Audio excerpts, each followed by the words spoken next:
Good morning, students.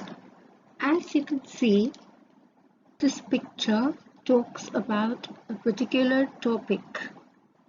Yes, you guessed it right. It talks about democracy and how a particular country is violating what democracy is all about. So we are going to now do a quick recap of power sharing, which you have already studied in the previous unit. Let us talk about power. I'm asking you this question today, but maybe by the end of a few chapters, you could respond. Who has the power? Is it the king? Or is it the people? Or is there somebody else who has the power?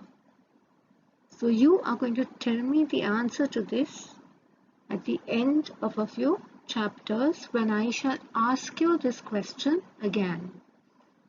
In the meantime, we begin with power sharing. Power sharing, as you know, is a technique to share the power at different levels. It is an idea inculcated in democracy so that the power is not concentrated in one hand only and that different forms can keep a check on each other. India is an example of holding together federation, where the power is shared between the central government and different constituent states. In our area of study, we come across two exams we know as our case studies. One is of Belgium, the other is of Sri Lanka. And we are going to deal with Belgium first. The ethnic composition of Belgium has been where 59% of the population in the Flemish region spoke the Dutch language. 40% of the population in Wallonia region spoke French. 1% Belgians spoke German. In the capital city of Brussels, 80% of the population was French-speaking, whereas 20% of the population was Dutch-speaking. So now you can understand when your population in different regions does not speak the same language, what complex issues it could lead to. Thus, between 1970 to 1993, the Constitution of Belgium was amended 4 times to accommodate power sharing arrangements. According to this, the following points were undertaken.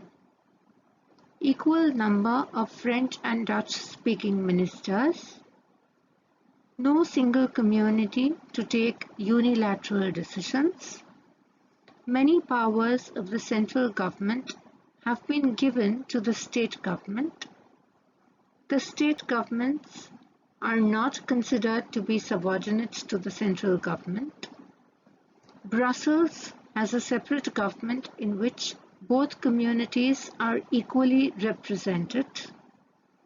The French accepted equal representation in Brussels because the Dutch-speaking people had accepted equal representation in the central government.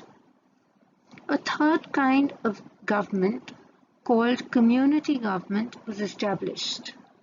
This government was elected by the people belonging to one language, the Dutch, the French and Germans.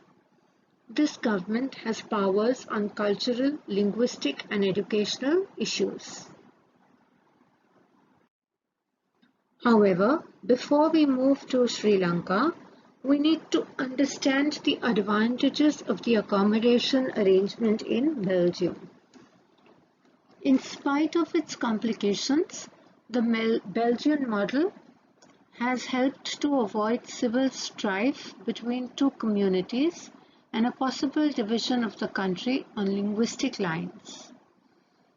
So you can see how an entire civil war has been avoided.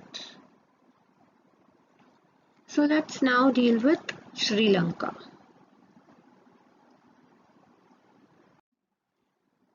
Now I need you to observe the map of Sri Lanka. I'll give you a few seconds to do that.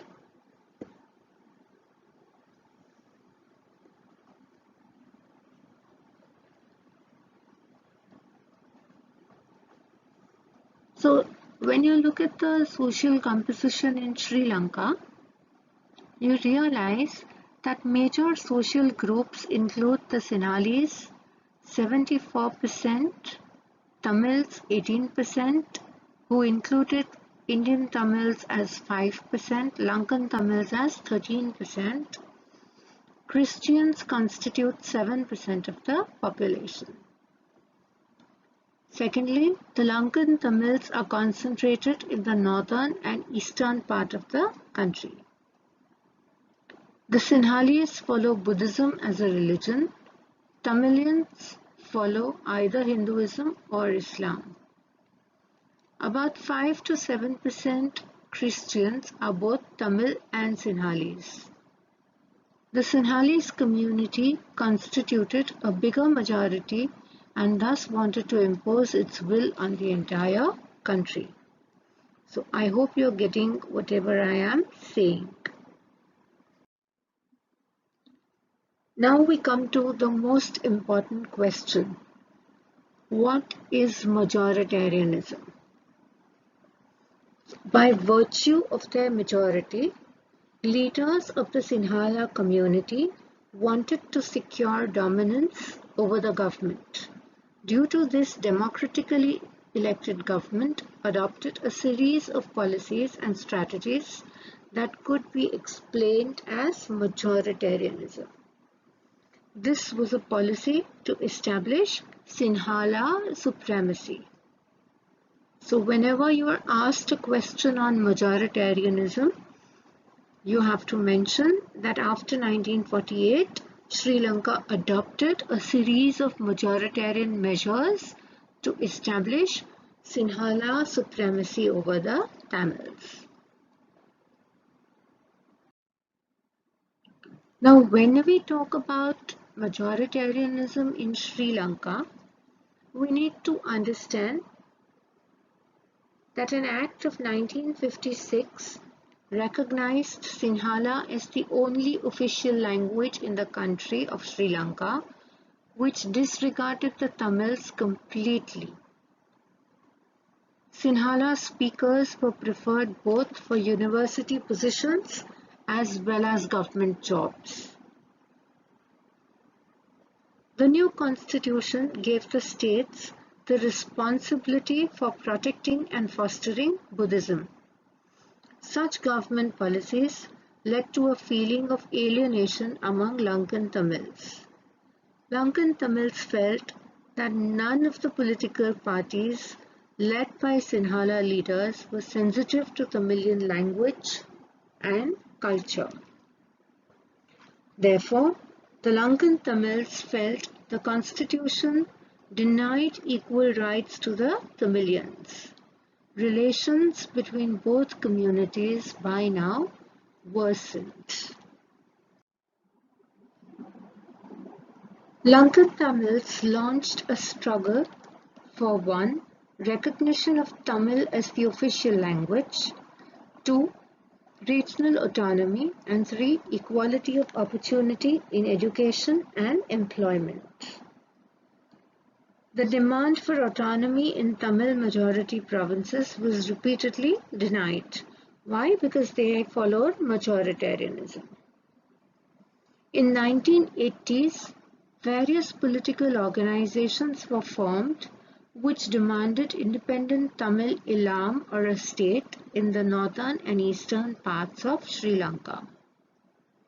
Distrust between both the communities turned into widespread conflict and social unrest, which ultimately turned into a civil war, resulting in the loss of innocent lives of both communities. Many people were forced to leave the country and become refugees. They lost their livelihood. And the other effects were social, cultural, and economic setback. Just as I told you, they lost their livelihood. Now, why do we have power sharing, or why is it desirable? So the answer is because of moral and prudential reasons. For the moral reasons, we know that power sharing is the very spirit of democracy. People have the right to be consulted. However, in prudential reasons, it reduces the responsibility or the possibility of conflict, and it provides stability to the government. So before we move to the forms of power sharing, I'd like you to open your textbook to page 7. There's a story given on Khalil's dilemma. I'd like you to read through it and try and understand the dilemma and give your suggestion in the notebook as to how had you been Khalil, what would you have done to solve the dilemma? Had you been Khalil, what would you have done to solve the dilemma? Page 7 of the textbook. Topic is Khalil's dilemma. So now we come to forms of power sharing. There are 4 forms of power sharing where power is shared among different organs of the government. Power is shared among the government at different levels. Power is shared among different social groups, and it is also shared among political parties, pressure groups, and movements. So I hope you're very, very clear up till here.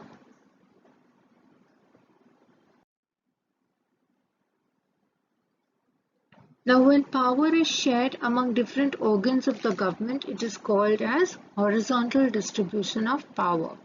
This results in a balance of power among various institutions. The system of checks and balances ensures that none of the organs can exercise unlimited powers. Like the legislature makes laws, the executive implements it, and the judiciary resolves disputes, just as the picture depicts for you. Power sharing at different levels of government is a vertical form of power sharing where you have the central government, below that is the state government, followed by the local self-government. Now mind you, this form of power sharing we will be doing in detail in the next chapter, and that is the vertical power sharing. So you can just make a note of it here.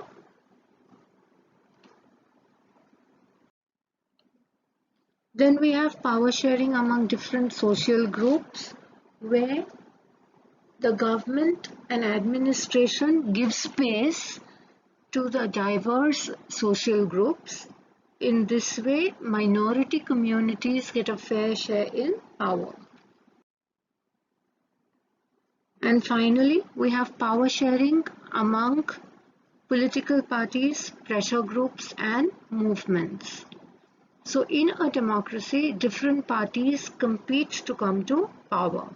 In case no party gets a majority, then 2 or more parties form an alliance to come to power and form a coalition government.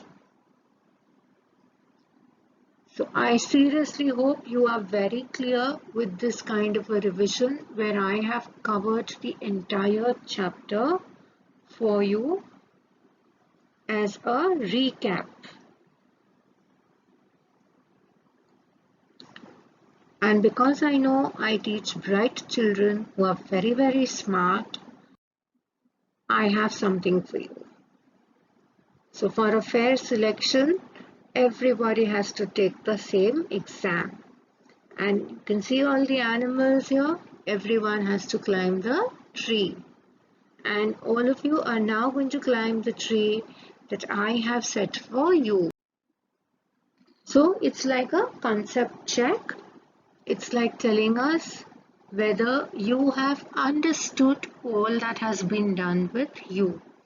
For that, all you have to do is click on the link and fill the form. The entire test is on the form. Once you submit your responses and confirm its submission, you will also know your score and you will be able to get the correct answers. Mind you, be honest, revise once again and then do it. So until we meet again, thank you.